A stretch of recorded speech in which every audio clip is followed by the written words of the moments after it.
Hello dear students. उम्मीद है आप बहुत ही अच्छे होंगे, बहुत ही शानदार होंगे, बहुत ही खूबसूरत होंगे। ठीक है, और मैं भी बहुत ही शानदार हूँ। चलिए, आज हम लोग हड़प्पन सिविलाइजेशन का एक नया पार्ट्स लेके मैं यहाँ पे अवेलेबल हुआ हूँ। मैं आपको हड़प्पन सिविलाइजेशन यानी फर्स्ट अर्बनाइजेशन ऑफ इंडिया, भारत के अंदर जो आज से 5000 साल पहले प्रथम शहरीकरण की शुरुआत हुई थी, जो कि पूरे विश्व के लिए इंस्पिरेशन बन चुका है, जो कि पूरे विश्व के लिए एक बहुत बड़ा लर्निंग बन चुका है, पूरे विश्व के लिए कह सकता हूं एक बहुत बड़ा एग्जांपल है। उसके पार्ट 4 को लेकर आज हम लोग आगे बढ़ेंगे। लेकिन उससे पहले हम लोगों को एक चीज समझना है। आपने रामेश्वरम का नाम सुना होगा। तमिलनाडु के अंदर में एक रामेश्वरम एक छोटा सा शहर था। उस छोटे से शहर से एक छोटा सा बच्चा बस एक जुनून, समर्पण को लेकर आगे बढ़ता है और एक दिन वो पूरे भारत में मिसाइल मैन के नाम से विख्यात हो जाता है। शहरें छोटी हो या बड़ी ये मैटर नहीं करता है। आपका जुनून, आपका लक्ष्य और उस लक्ष्य के प्रति समर्पण बहुत ही शानदार और बहुत ही गहरा होना चाहिए, क्योंकि कुछ ऐसा ही कर दिखाया था डॉक्टर अबुल पाकिर जैनुल आबदीन अब्दुल कलाम यानी डॉक्टर एपीजे अब्दुल कलाम ने। ठीक, उन्हें ना सिर्फ हम भारत के एक साइंटिस्ट के रूप में याद करते हैं, बल्कि वो एक मिसाइल मैन के रूप में भी जाने जाते हैं और भारत के महान राष्ट्रपतियों में भी उनकी गिनती होती है। तो आप सोच सकते हैं, छोटे से शहर से उन्होंने अपने जीवन की शुरुआत की थी और एक समय वो पूरे विश्व में डॉक्टर कलाम छा चुके थे। ठीक है, और एक वक्त ऐसा आया 2002 में, एक ऐसा वक्त आया, ठीक है, जब वो विज्ञान जगत का महारथी, जब वो मिसाइल जगत का महारथी को भारत के सर्वोच्च नागरिक के पद पे आसीन किया गया और वो भारत के राष्ट्रपति बने। तो अगर आप किसी भी एक फील्ड में अगर आप बेहतर करते हो, किसी भी आप एक फील्ड में सर्वश्रेष्ठ करते हो और अपना उच्चतर प्रदर्शन अगर देते हैं, तो समझ लीजिए कि बाकी जो फील्ड होते हैं उसमें भी आपको एक महान, बाकी फील्ड के जो भी महारथी हैं वो भी आपको सलाम करेंगे और आप उनके समानांतर खड़े रहेंगे। इसलिए एक लक्ष्य को चुनिए, एक रास्ते को चुनिए और उस पे पूरा जीवन समर्पित कर दीजिए। और ऐसा मैं भरोसा दे सकता हूं और ये मैं गारंटी दे सकता हूं, इसलिए क्योंकि पूरे विश्व के जो महान लोगों ने जो कारनामा किया है, उन्होंने एक लक्ष्य को चुना, एक रास्ते को चुना और उसके प्रति उन्होंने अपनी पूरी ऊर्जा को, अपने आप को समर्पित कर दिया और पूरा विश्व, एक दिन पूरे विश्व को उन्होंने एक महान उपहार दिया। ठीक है, और इससे जब आप कोई महान कार्य करते हो, महान उपहार देते हो, तो मानव के रूप में जन्म लेना भी सार्थक हो जाता है। चलिए, अब हम लोग आज के टॉपिक्स पे चलते हैं कि आज का टॉपिक्स क्या है और बहुत ही एंजॉयमेंट के साथ इसको पढ़ते रहिए। आज का टॉपिक्स है, आज हम लोग दो चार टॉपिक्स को कवर करेंगे। पहला जो हमारा टॉपिक्स है वो है dietary practices of Harappan people. Dietary practices of Harappan people का मतलब क्या होता है कि हड़प्पा के जो लोग थे उनका खाना पीना क्या था। अगला टॉपिक देखिए, डोमेस्टिकेशन ऑफ एनिमल्स, यानी हड़प्पन सिविलाइजेशन के लोग किस जानवरों को डोमेस्टिकेट करते थे, यानी किन किन जानवरों को वो पाला करते थे।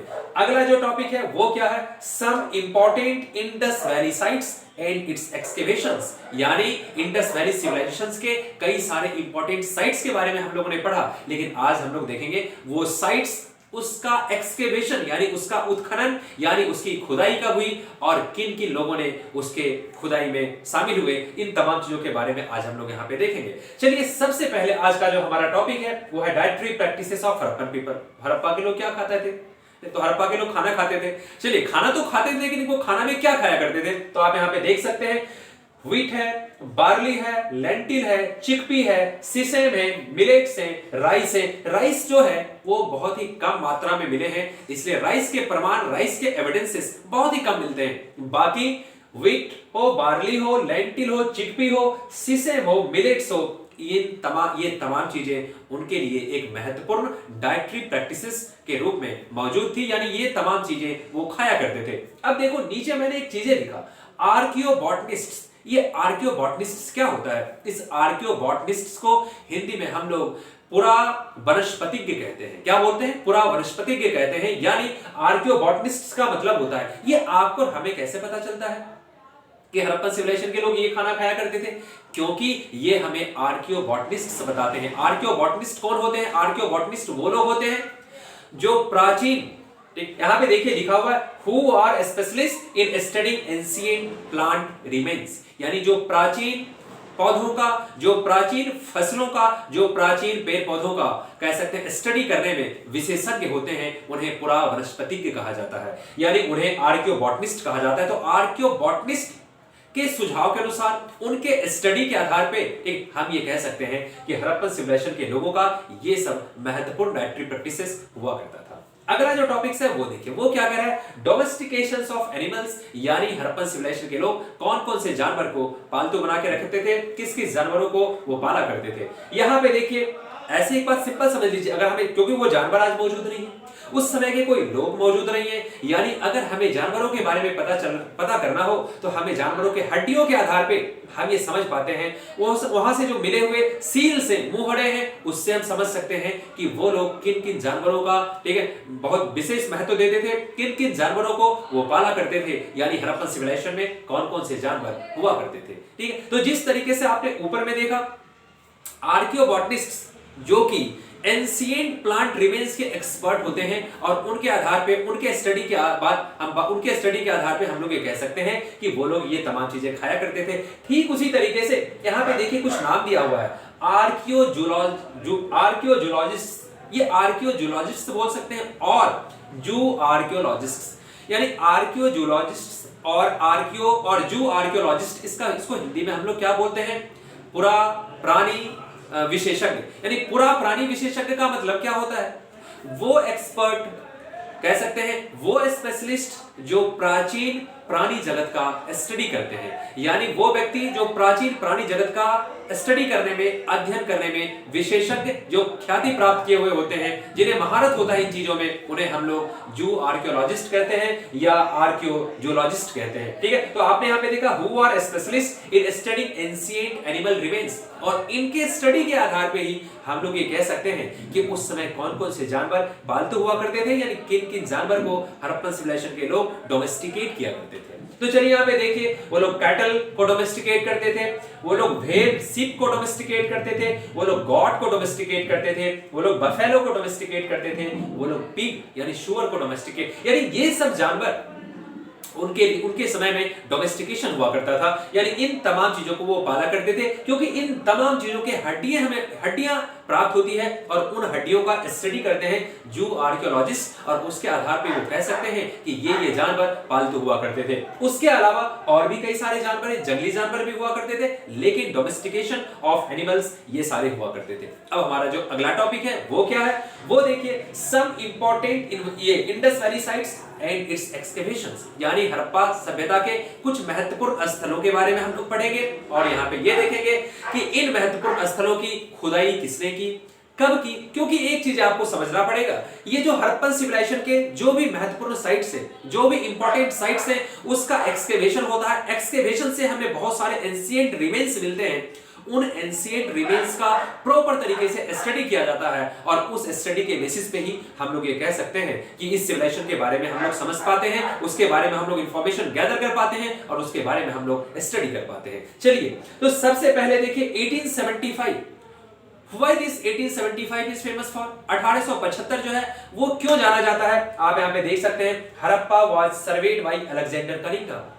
अलेक्जेंडर कनिंघम ने 1875 में हड़प्पा का सर्वेक्षण किया था। ठीक है, वो अलेक्जेंडर कनिंघम जिन्हें भारतीय पुरातत्व का पिता कहा जाता है, यानी फादर ऑफ इंडियन आर्कियोलॉजी।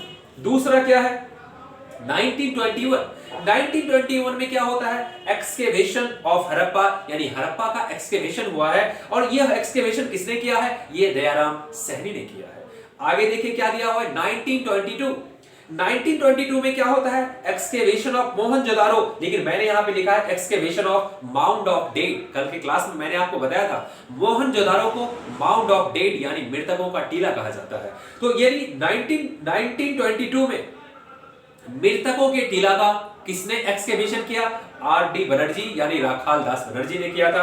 1938 में, ठीक, आप देख रहे हैं, Mohenjodaro was extensively excavated bye John मैके, यानी जॉन मैके जो हैं, ये जो आर्कियोलॉजिस्ट हैं, इन्होंने बहुत ही बड़े पैमाने पे किसका एक्सकेवेशन किया था, मोहनजोदड़ो का किया था 1938 में। आगे देखिए 1955, लोथल, लोथल के बारे में मैंने आपको बताया था, लोथल गुजरात में है। और कल के क्लास में मैंने आपको यह बताया था कि लोथल जो होता है, जिससे पहले के क्लास में मैंने आपको यह बताया था लोथल जहां से हमें मेन पोर्ट्स के एविडेंसेस मिलते हैं। तो आपने देखा 1955 में लोथल का एक्सकेवेशन किसने किया? एस.आर. राव ने किया। आगे देखिए 1960 में कालीबंगन जो कि राजस्थान में पाया जाता है, उसका एक्सकेवेशन किसने किया है? BV. Lal and BK. Thapar ने। आगे आप देख रहे 1990 में इसका एक्सकेवेशन किसने किया? धौलावीरा का, उनका नाम है आर.एस. बिष्ट, धौलावीरा गुजरात में पाया जाता है। आगे आप देख रहे 1931 में चंदहुद्रो, कल चंदहुद्रो के बारे में मैंने आपको पिछले क्लास में बताया था कि चंदहुद्रो भी पाकिस्तान में पड़ता है और कह सकते हैं मेजर क्राफ्ट प्रोडक्शन सेंटर के रूप में वो जाना जाता है। खास करके बीड मेकिंग शॉप, मन के बनाने वाले कई सारे केंद्र वहां से प्राप्त होते हैं। तो चंदहुद्रो जो है उसका एक्सकेवेशन किसने किया था? एन.जी. मजूमदार ने किया था। यानी आज का जो हमारा इंपॉर्टेंट टॉपिक्स है वो मैंने आपको बता दिया कि हड़प्पा लोगों को डाइटरी प्रैक्टिसेस क्या हुआ करता था, हड़प्पा के लोगों का कौन-कौन से जानवर को वो डोमेस्टिकेट किया करते थे, और तीसरा मैंने आपको बता दिया some important IVC sites and its excavations. दोस्तों, अगर आपको किसी तरह का फीडबैक आप देना चाहते हैं, आप किसी भी तरह का फीडबैक देना चाहते हो, आप किसी तरह का कोई क्वेरीज आपके अंदर में है, किसी तरह का आप अगर हमसे कुछ सवाल करना चाहते हो या कुछ हमें कोई रेलिवेंट फीडबैक आप देना चाहते हो, तो आप हमारे मोबाइल नंबर यानी व्हाट्सएप नंबर से जुड़ सकते हैं। आप उस पर टेक्स्ट कर सकते हैं। मेरा व्हाट्सएप नंबर है 7301175079। अगर आपको ये वीडियो अच्छा लगे तो आप अपने दोस्तों के बीच भी शेयर करें। दूसरी चीज, अगर आप पटना के अंदर हमसे जुड़ना चाहते हैं तो आप इस व्हाट्सएप, इस मोबाइल नंबर पे आप हमसे कांटेक्ट कर सकते हैं और एक बेहतर रिवॉल्यूशन के रास्ते पे हम लोग चल पड़े हैं। और मैं आपको ये भरोसा दिला सकता हूं कि ये जो हमारी शुरुआत है ये अब यूं ही नहीं रुकेगी और भारत के अंदर में, लेकिन बिहार के अंदर में जहां पे भी बच्चे होंगे उनके लाइफ को ऊपर उठाने में मैं अपना पूरा जीवन समर्पित करूंगा और हमारे बच्चे बहुत ही शानदार करें, देश को आगे ले जाने में, विश्व को ऊपर उठा, विश्व के अंदर भारत का नाम रोशन करने में बहुत बड़ा नाम प्ले करें। ठीक है, चलिए आज के क्लास के फिर हम लोग नेक्स्ट क्लास में मिलते हैं। All the best.